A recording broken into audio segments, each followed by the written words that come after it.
हरे कृष्णा। हरे कृष्णा। आप सभी का बहुत बहुत स्वागत है आज के मॉर्निंग प्रोग्राम में। तो अभी हम प्रार्थना से शुरू करेंगे।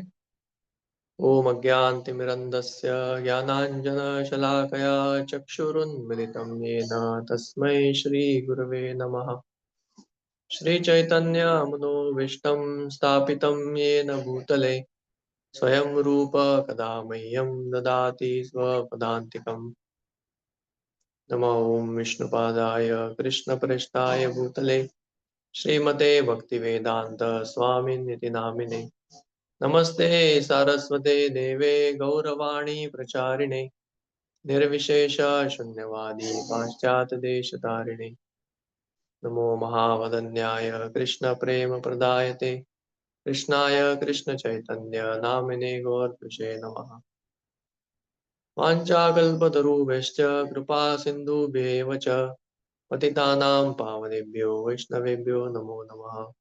जय श्री कृष्ण चैतन्य प्रभु नित्यानंद श्री अद्वैत गदाधर शिवासादि गौर भक्तवृंद। हरे कृष्णा कृष्णा कृष्णा हरे हरे हरे राम राम राम हरे हरे। हरे कृष्णा।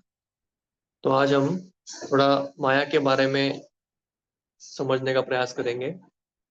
तो भगवान भागवतम में बोलते हैं कि क्योंकि हम माया में बद्ध है तो हमको माया के बारे में समझना बहुत इंपॉर्टेंट, क्योंकि हमको अभी तक भगवान की अनुभूति नहीं हुई है। और जो भी परातत्व है, परातत्व में जो भी भगवान के विषय में है, स्पिरिचुअल, दिव्य, वो चीजें हमको अभी तक अनुभूति हुई नहीं है। हमारे इंद्रिय, मन और बुद्धि, इसके माध्यम से हम इस जगत को ही अनुभव कर पा रहे हैं। तो इसलिए जो भी होता है हमको ये जगत के बारे में नॉलेज जो है वो ज्यादा है, और भगवान के बारे में नॉलेज बहुत ही कम है। और सिर्फ श्रद्धा की वजह से हमको गुरु में, शास्त्रों में, भक्तों में, उसके वजह से हम भक्ति कर रहे हैं, ये जानते हुए कि एक ना एक दिन हमको भगवान की प्राप्ति होगी। लेकिन हमको अभी तक श्रद्धा और अनुभव माया का ही है। इसलिए ऐसा बोला जाता है कि माया के बारे में अध्ययन करना, क्योंकि हमको माया से ऊपर उठना है तो माया के बारे में जानना बहुत अनिवार्य हो जाता है। तो ऐसा इवन ईशोपनिषद में है भी है कि विद्या और अविद्या दोनों को जानने से एक व्यक्ति मुक्ति प्राप्त कर सकता है। तो अविद्या या माया, इसका मतलब यह है कि भगवान की शक्ति जो हमको इस दुनिया में बांधे रखती है, उसका कार्य यह है कि असत्य को हमको दर्शाना और सत्य को छुपाना। असत्येर सत्य करिमानी, ऐसा बोलते हैं ना। जैसे हम भगवान को भूल जाते हैं तो क्या होता है, हमको असत्य, सत्य को भूल जाते हैं और असत्य को हमको दर्शाया जाता है। मतलब जो चीजें नहीं है उसको हम सही मान बैठते हैं, या उसको तथ्य मान बैठते हैं। जैसे हम लोग दुख को सुख मान बैठते हैं, या जो नश्वर है उसको शाश्वत मान बैठते हैं। तो ऐसे हमको ये भगवान माया ये करती है। तो उसको बोलते हैं कि उसके दो शक्तियां हैं, जो है एक है आवरणात्मिका, जो हमको छुपाती है, और प्रक्षेपात्मिका, जो असत्य को हमको हमारे सामने लगाती है या रखती है। तो इसलिए हमको ये जानना चाहिए। तो माया जो है वो भगवान की ही भक्त है। जैसे भागवतम में बोला जाता है, तो हमारे आचार्य बताते हैं कि अगर माया का कार्य हमको गुमराह करना है तो फिर भगवान ने माया को बनाया ही क्यों, या भगवान उसके बीच में इंटरफियर क्यों नहीं करते।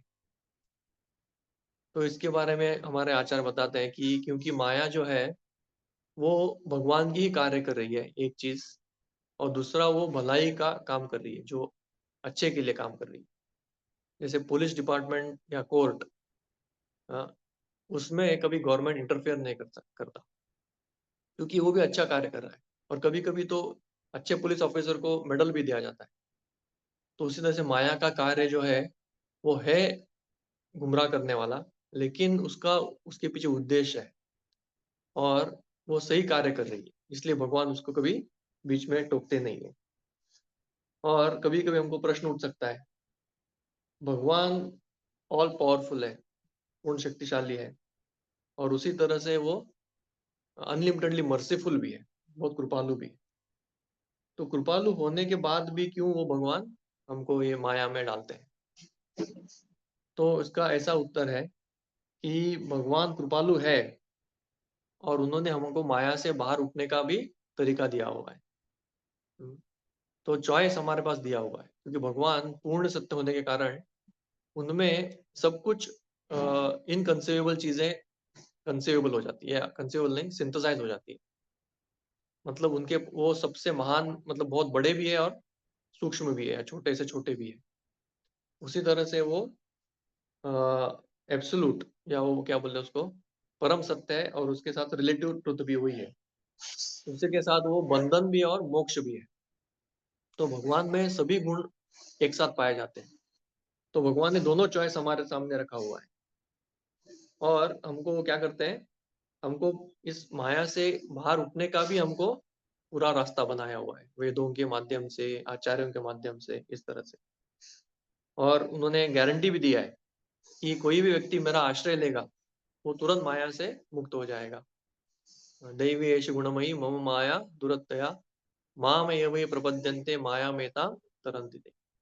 मतलब उसका उपाय भी उन्होंने दिया हुआ है। मतलब हमारे पास चॉइस है कि मैं माया में रहूं या भगवान के आश्रय में रहूं।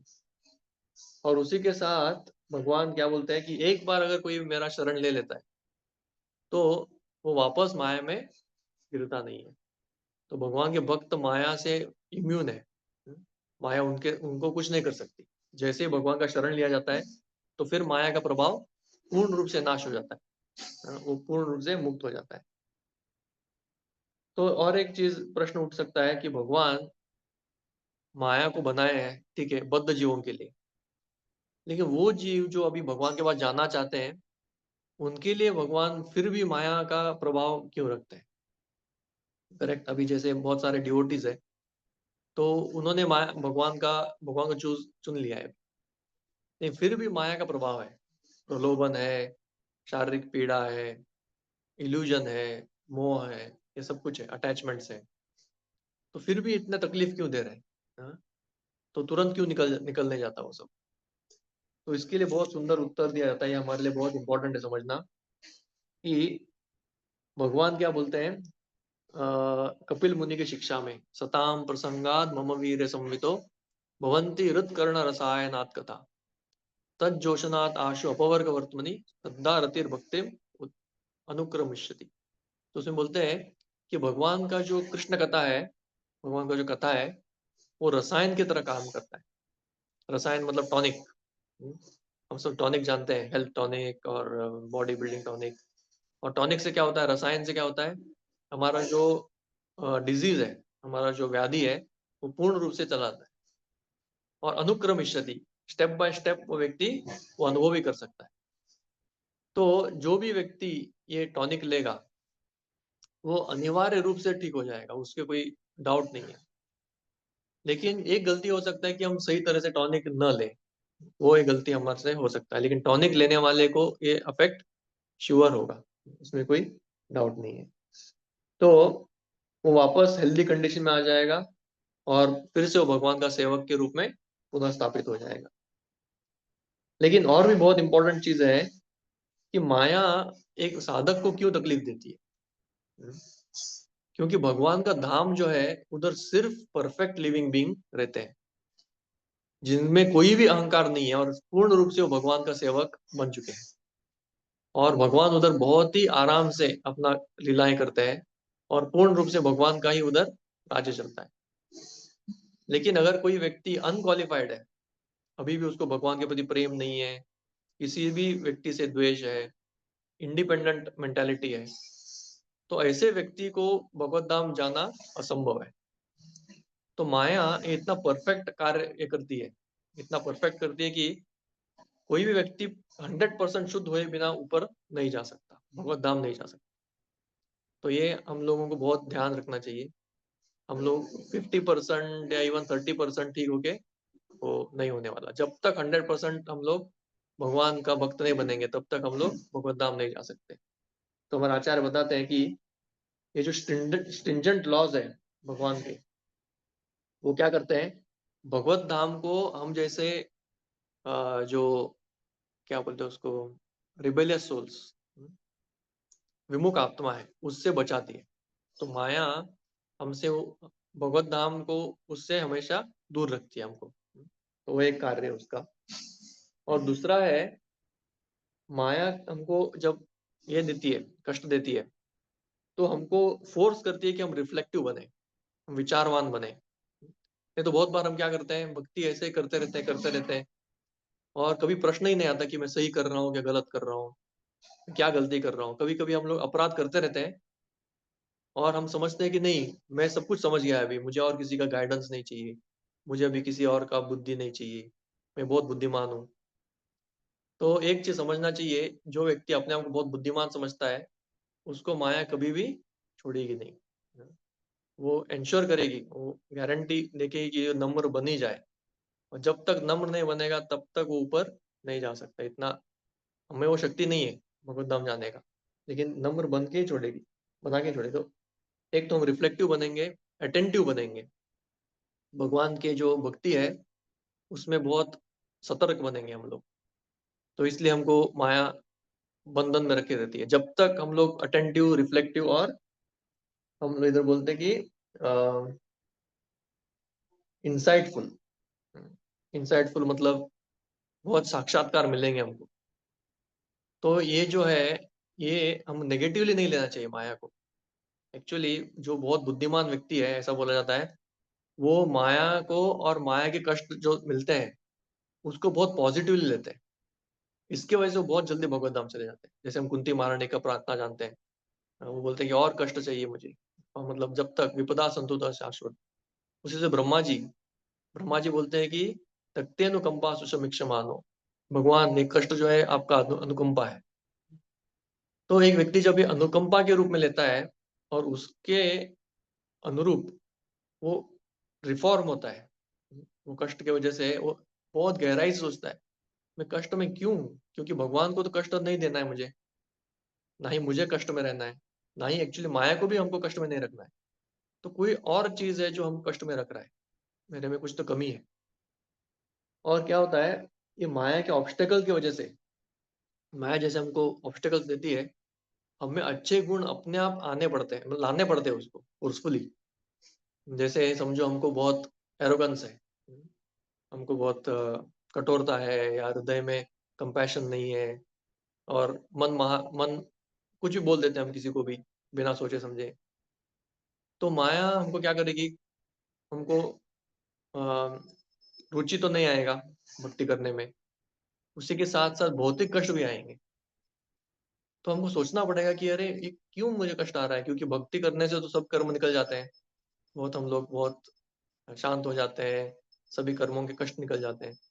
तो फिर भी कष्ट आ रहा है, मतलब मुझ में जब तक वो पॉजिटिव क्वालिटी नहीं आएगा तब तक नेगेटिव क्वालिटी को मैं ओवरकम नहीं कर पाऊंगा। जैसे भगवान बोलते हैं कि तृणादपि सुनीचेन करोरपि सहिष्णुना, अमानेन मान देना कीर्तनीय सदा हरि। ये चार गुण जो है, या ये तीन गुण, अमानेन मान लेना, और तृणादपि सुनीचेन, और सहिष्णुता, ये गुणों को जब तक हम एक गुण कल्टीवेट करने से ही हमें क्या होगा, ये जो नेगेटिव क्वालिटीज है वो हम ओवरकम कर पाएंगे।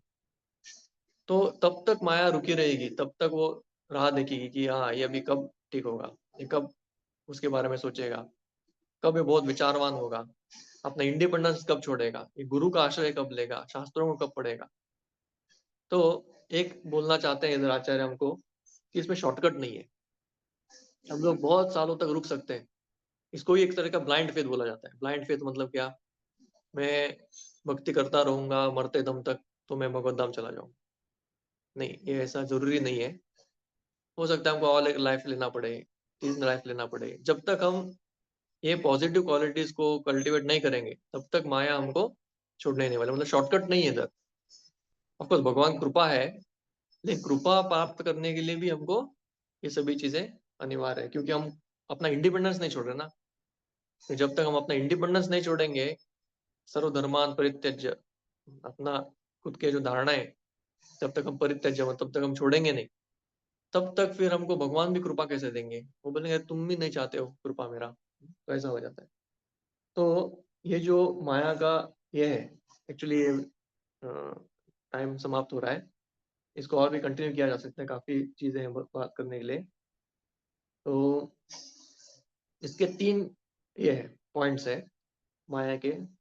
बोलते हैं कि एक तो जो गलत कार्य करता है उसको तो पनिशमेंट मिलना चाहिए, तो ये तो माया का कार्य है। तो उससे क्या होता है, वो गलत कार्य का रिएक्शन प्राप्त करता है।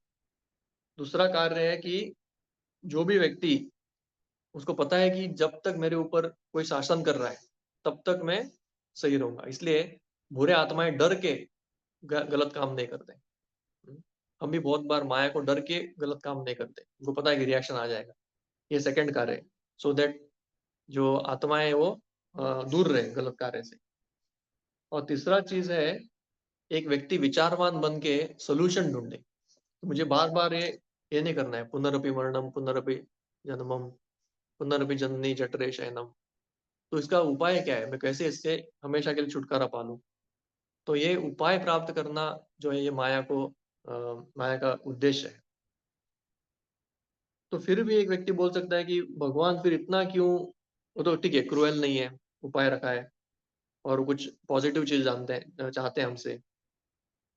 फिर भी एक व्यक्ति बोल सकता है भगवान इतना न्यूट्रल क्यों बैठे हैं, क्यों हस्तक्षेप नहीं कर रहे हैं, क्यों मदद नहीं दे रहे हैं, क्यों हमारे लिए वो ये नहीं दे रहे। लेकिन ये भी गलत है, एक्चुअली भगवान न्यूट्रल नहीं बैठे। भगवान क्या करते हैं, वैदिक ग्रंथों को हमको बार बार देते हैं, स्वयं अवतार लेते हैं, कपिल मुनि के रूप में, व्यास देव के रूप में, और कई सारे अवतार लेते हैं। स्वयं भगवान कृष्ण के रूप में उन्होंने उद्धव को और अर्जुन को भी शिक्षा दी। तो इस तरह से वो न्यूट्रल नहीं बैठे, वो बार बार आते हैं, उससे अपने साधुओं को भेजते हैं, और तो खुद अवतार लेते हैं, साधुओं को भेजते हैं, और बहुत मात्रा में उन्होंने वैदिक ग्रंथों को दिया हुआ है। तो इस तरह से वो कार्यरत है, वो न्यूट्रल नहीं बैठे, वो ऐसा ऐसा क्या बोले उसको, ठीक है इसको सफरिंग होने दो, इसका पीड़ा होते रहने दो, मैं ऐसे बैठता हूँ देखता हूँ। नहीं, तो भगवान इस तरह से नहीं बैठे, परमात्मा के रूप में वो पूरा रूप से सुपरवाइज कर रहे हैं। तो ऐसे हम लोग जानते हैं इधर। तो अ, जब एक व्यक्ति समझेगा कि माया में फंसने से इंट्रिंसिक सफरिंग मिलता है, इंट्रिंसिक मतलब ये नेचर ही है माया का, तो इधर से उठना ही हमारा कार्य है। क्योंकि इधर जितना भी हम, इसको एक बुद्धि बोलते हैं। बहुत अच्छा, अगर कोई व्यक्ति इंटेलिजेंट हो जाता है, वो समझता है कि इस दुनिया में कोई भी सुख नहीं है। भगवान क्या बोलते हैं, असुखम लोकम, असुखम अनित्यम लोकम, गीता में बोलते हैं। असुखम लोकम मतलब इधर कोई सुखी नहीं है, नॉट हैप्पी एट ऑल, इधर कोई हैप्पीनेस ही नहीं है, तो वो असुखम लोकम है। तो इधर भगवान नहीं बोलते कि इधर कम सुख है या थोड़ा सुख है, ऐसा नहीं बोलते। अल्प सुखम ऐसा नहीं बोलते, असुखम और अनित्यम। तो दोनों गुणों को हमको बहुत केयरफुली ये करना पड़ेगा, एनालाइज करना पड़ेगा। तो इधर जो सुख हम अनुभव करते हैं वो सिर्फ टेम्पररी रिलीफ है, वो कोई सुख नहीं है। जैसे एक व्यक्ति को पानी में डुबाया जाता है, और जैसे उसको बाहर निकालते हैं तो उसको थोड़ा रिलीफ लगता है, अभी थोड़ा सुखी हूँ। तो इधर इस दुनिया का सुख जो है वो एक्चुअली सुख नहीं है, वो सिर्फ टेम्पररी रिलीफ है वो। तो इस तरह से रिलीफ को ही एक व्यक्ति जो है वो सुख मान बैठता है। इतना रिलेटिव एक्चुअली, इतना वो कम, इसलिए भगवान गीता में बोलते हैं, कौन व्यक्ति भगवत धाम जाने का क्वालिफाइड है, जो व्यक्ति सुखे दुखे समय कृत्वा लाभा लाभो जया जयो। बोलते हैं कि जो व्यक्ति सुख और दुख में समान रहता है, और जय पराजय में भी वो समान रहता है, वो व्यक्ति भगवत धाम जाने के लिए ये रहता है, क्वालिफाइड रहता है। तो इस तरह से भगवान हमको बार बार गीता में वो समझाते हैं। तो आगे इसका और हम कंटिन्यू करेंगे, अभी के लिए इतना हम लोग इधर एक संक्षेप में करते हैं। तो सिर्फ क्विक रिवीजन बताने के लिए, कि माया जो है वो सत्य को ढकती है और असत्य को हमारे सामने प्रस्तुत करती है। और ये सत्य को जानने के लिए हमको भगवान का आश्रय लेना ही पड़ेगा पूर्ण रूप से। और माया का ये है कि वो अनक्वालिफाइड लोगों को भगवत धाम जाने के लिए नहीं छोड़ेगी, तो उसका पूर्ण कार्य करके ही रहेगी वो, और उसमें भगवान भी हस्तक्षेप नहीं करते। अगर भगवान हस्तक्षेप करने लगे माया के सब, नहीं नहीं इसको छोड़ दो, ठीक है उसको छोड़ दो, तो ये नहीं होगा। बहुत रेयर, ऐसा बोलते हैं कि कृपा सिद्धि बहुत रेयर है। जब भगवान बहुत ही प्रसन्न हो जाए किसी से और भगवान के संपर्क में आ जाए, जब स्पेशली जब वो खुद अवतार लेते हैं तो कृपा सिद्धि ज्यादा रहता है, तो वो अलग बात है। लेकिन हम लोग कृपा सिद्धि के लिए नहीं रुक सकते। हमारे आचार्य बताते हैं कि ये ऐसा विश करना कि मैं कभी अपने आप भगवत चला जाऊंगा, वो नहीं। तो साधना जो है वो भगवान का ही कृपा है, और वो साधना करके हमको जाना पड़ेगा, और वो पूर्ण रूप से करना पड़ेगा। और माया इंश्योर करेगी कि वो हमको अलग अलग बाधाएं देते रहे, देते रहे, देते रहे, जब तक हम अपने हृदय में भगवान के प्रति प्रेम कल्टीवेट न करें, पॉजिटिव मेंटेलिटी कल्टीवेट न करें, और भगवान को शरण न जाए। तो ये माया का कार्य है। तो देखिए, बहुत बहुत धन्यवाद। हरे कृष्णा।